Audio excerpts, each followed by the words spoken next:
Ben Shelton out of the U.S. Open after injuring shoulder against Mannarino.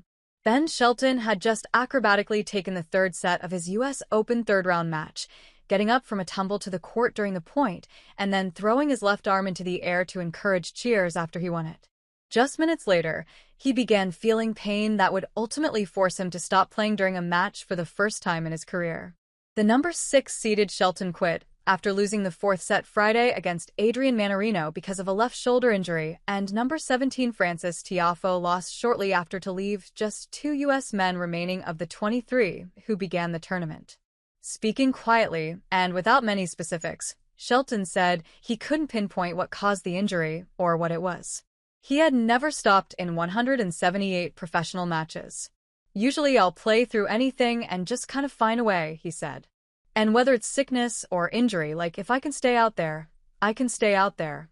I never felt anything like this before."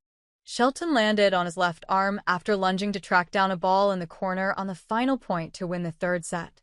Early in the fourth, the 2023 U.S. Open semifinalist began wincing and said to his coach's box, "I did something to my shoulder. I don't know what it is."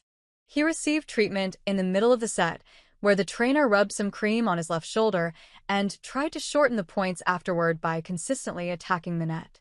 But after Mannarino won the set, Shelton was visited again by the trainer and called off the match, leaving the court with a towel over his head and tears in his eyes. Mannarino, a 37-year-old from France, ended up with his first victory in 23 career matches against top 10 players in Grand Slam tournaments. When he started to have pain, he was leading in the match, Mannarino said. Honestly, he would have probably won that match. Shelton was certainly a heavy favorite in it after coming in with a 14-2 record this summer on hard courts and winning the title in Toronto, where he routed Mannarino early in the tournament. "I was playing really well. I was in form, a lot of confidence," Shelton said. "Just so many things to be happy with the way that I was playing, moving on the court, competing." He was one of the best hopes to give the U.S. its first men's major champion since Andy Roddick won the 2003 U.S. Open. So was Tiafoe, who had reached the semifinals in Flushing Meadows in 2 of the previous 3 years.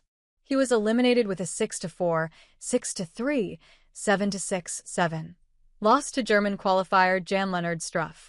Tiafoe was trying to become the first American man since Andre Agassi from 1994 to 99 to reach the fourth round of the U.S. Open for 6 straight years. "It's going to be hard to swallow how I played today and being out of the U.S. Open for sure this early," Tiafoe said. Only number 4 Taylor Fritz, last year's runner-up who beat Swiss qualifier Jerome Kim in 4 sets Friday night, and number 14 Tommy Paul remain among American men. Shelton's left-handed serve is one of the most powerful in tennis, and his 140 miles per hour ace in the first set matched the third fastest of this U.S. Open. He still was able to crank up some hard ones after the injury, but repeatedly grabbed at the shoulder after, or even in the midst of, points. Brian Shelton, his father and coach, told the 22-year-old to come forward, hoping to end the points quickly. Shelton had 13 serve and volley points in the fourth set after only 3 in the first 3 sets, and he was at the net for a missed volley when Mannarino broke him for a 4-3 lead in the fourth. Shelton fought off 4 set points in his next service game before Mannarino held to win the set. The number 77 ranked Mannarino left the court for a bathroom break as Shelton sat on his bench, with his father motioning his arms to tell his son to call it off, which he did when Mannarino returned. "I'm 37 years old," Mannarino said. "It's the first time I'm winning a match from the toilet.